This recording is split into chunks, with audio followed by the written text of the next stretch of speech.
The jungle shook with explosions as American Marines crawled through thick mud beneath screaming artillery fire. Rain poured through shattered palm trees, while smoke drifted across the battlefield in heavy black clouds. Somewhere ahead, hidden deep inside reinforced bunkers, Japanese soldiers waited silently beside their Type 92 machine gun positions. Then the gun opened fire. The sound was terrifying. Slow, heavy, violent. Bullets ripped through jungle leaves, while dirt exploded around the advancing Marines. Entire sections of the trail vanished beneath machine gun fire as American troops dropped into muddy craters, searching desperately for cover. The Type 92 was deadly when positioned correctly. Japanese crews used it from fortified bunkers, caves, and defensive ridges across the Pacific Islands during World War II.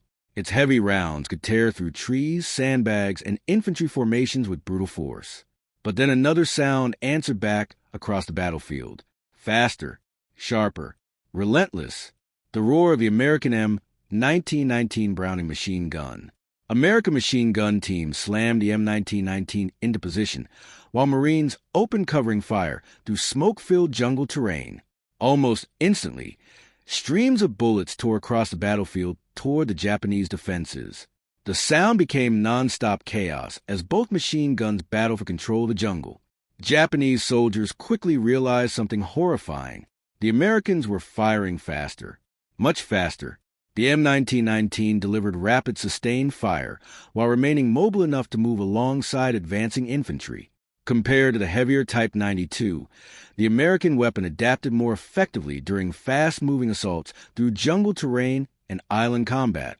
And in the Pacific War, mobility meant survival. On islands like Guadalcanal and Saipan, battles often exploded at extremely close range inside dense jungle where visibility sometimes dropped to only a few feet.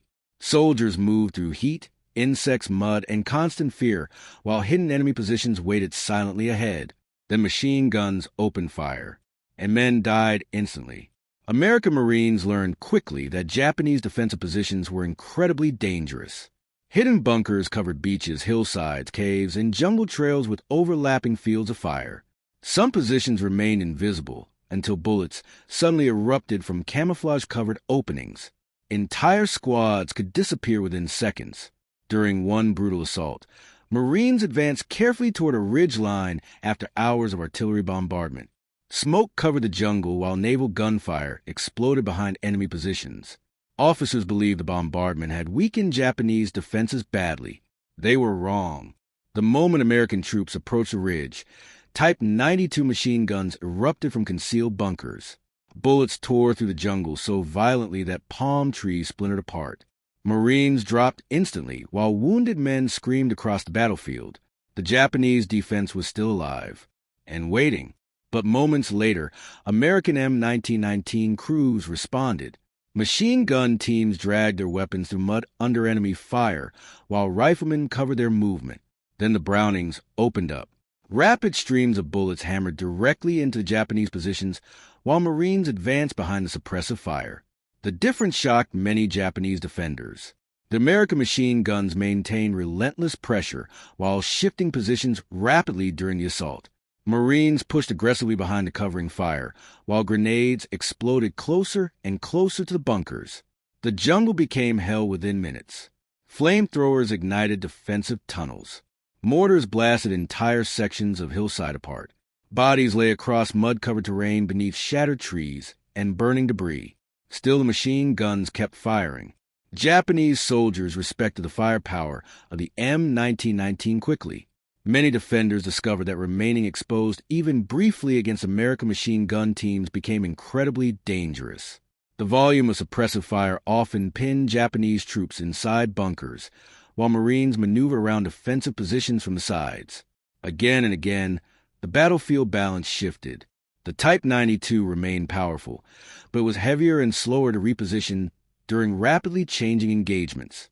American forces increasingly combined the mobility of the M1919 with tanks, flamethrowers, artillery, and air support to overwhelm isolated Japanese positions across the Pacific. Yet the Japanese defenders kept fighting fiercely. At night, the jungle changed completely. Darkness swallowed the battlefield, while exhausted Marines tried desperately to rest inside muddy foxholes. Rain soaked uniforms while insects covered nearly everything. Somewhere beyond perimeter, Japanese soldiers crawled silently through the jungle preparing infiltration attacks. Then came the screams. Sudden gunfire exploded through the darkness as Japanese troops charged toward American lines with grenades and bayonets. Confusion erupted instantly while flares illuminated the battlefield in ghostly white light. Then the M1919's opened fire. The sound ripped through the night like thunder. American machine gun crews fired directly into the attacking waves, while tracers sliced through smoke-filled darkness. Japanese soldiers attempting to break through the perimeter suddenly encountered walls of automatic fire tearing through the jungle. Some attacks collapsed within minutes. At Iwo Jima and later Okinawa, Japanese defenders transformed entire islands into deadly fortress networks filled with tunnels, caves, artillery positions, and machine gun nests designed to slow the American advance as much as possible. And everywhere the fighting intensified, the M1919 remained at the center of the assault. Fast, reliable, devastating. American troops trusted the weapon completely. Sand covered it during beach invasions. Rain soaked it constantly. Again and again, they watched American machine gun teams continue firing even under horrifying battlefield conditions. The psychological effect became enormous. The constant roar of American machine guns echoed across beaches, jungles, caves, and ridges throughout the Pacific. To many Japanese soldiers, the sound meant another unstoppable assault was already moving toward them through smoke and fire. And somewhere beyond the horizon, even bigger invasions were already being prepared. More Marines, more tanks, more M1919 machine guns, and battles so destructive they would push the Pacific War toward its terrifying final chapters. The black volcanic sand of Iwo Jima trembled beneath endless explosions as American Marines pushed slowly toward the island's fortified interior. Smoke covered the beaches while artillery blasts shook the ground so violently that some soldiers could barely remain standing. Everywhere they looked, the battlefield burned. And hidden beneath that shattered island, Japanese defenders waited beside their machine guns. The Americans already knew the danger. Earlier assaults across the Pacific had taught them how deadly Japanese defensive positions could become.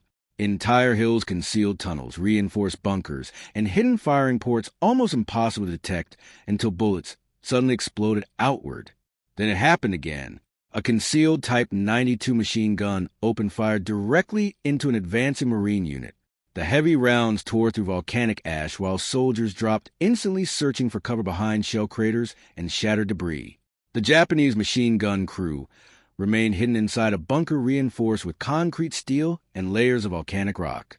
The position looked impossible to destroy, but the Marines had faced these defenses before, and they brought the M1919 Browning machine gun with them. American machine gun teams moved forward carefully beneath covering fire, while bullets snapped overhead. Every few seconds a Type 92 fired again, hammering the beach with terrifying force. Marines hugged the ground while wounded soldiers crawled desperately toward medics through black sand soaked with blood. Then the Brownings opened up. The sound erupted across the battlefield with violent speed. American M1919 crews unleashed rapid streams of suppressive fire directly toward the Japanese bunker, while riflemen and flamethrower teams advanced behind them. The pressure became immediate. Bullets smashed repeatedly into firing ports and bunker entrances, forcing Japanese defenders deeper into cover. Again and again, the M1919s fired relentlessly, fast, precise, devastating. Japanese defenders discovered the American machine guns could shift positions rapidly during combat while maintaining constant fire. Compared to the heavier Type 92, the Browning adapted more aggressively during assaults across broken terrain filled with shell craters, debris, and smoke. The battle became chaos. Mortars exploded across the hillside. Flamethrowers blasted fire into cave entrances. Machine gun tracers ripped through smoke-filled air, while artillery thundered endlessly behind the front lines. Yet the Japanese defenses still fought back fiercely. Inside tunnels beneath the island, Japanese soldiers prepared secondary firing positions connected through underground passageways.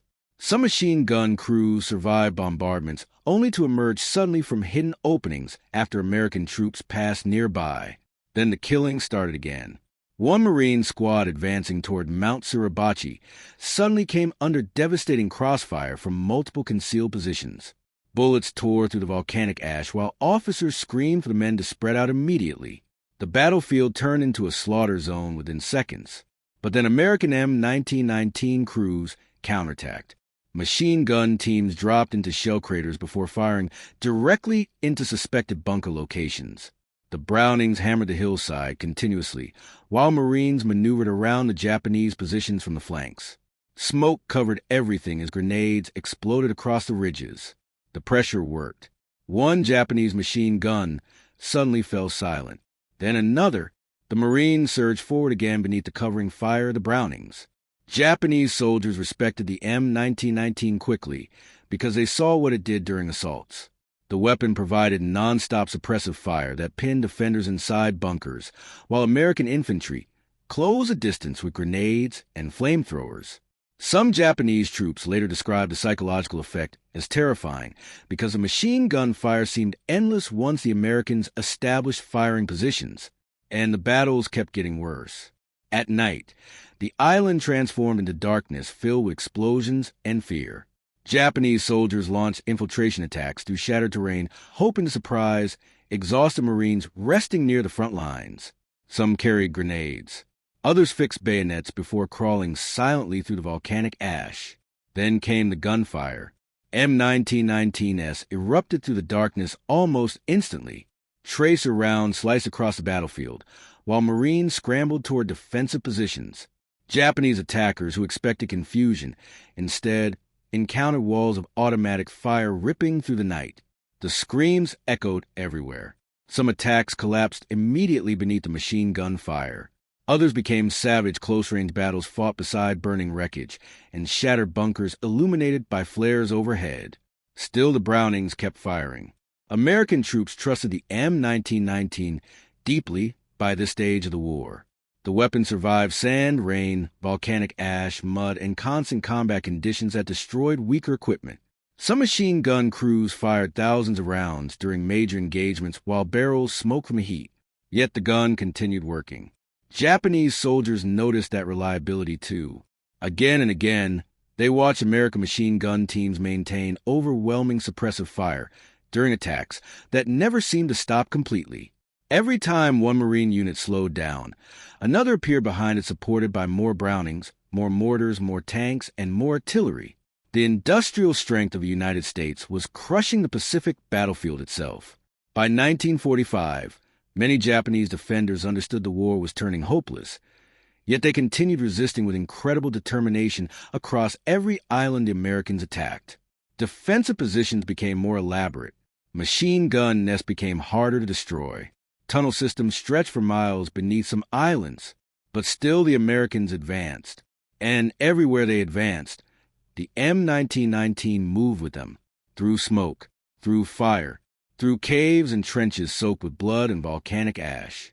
The roar of the Browning became one of the defining sounds of Pacific War itself, a sound many Japanese soldiers never forgot.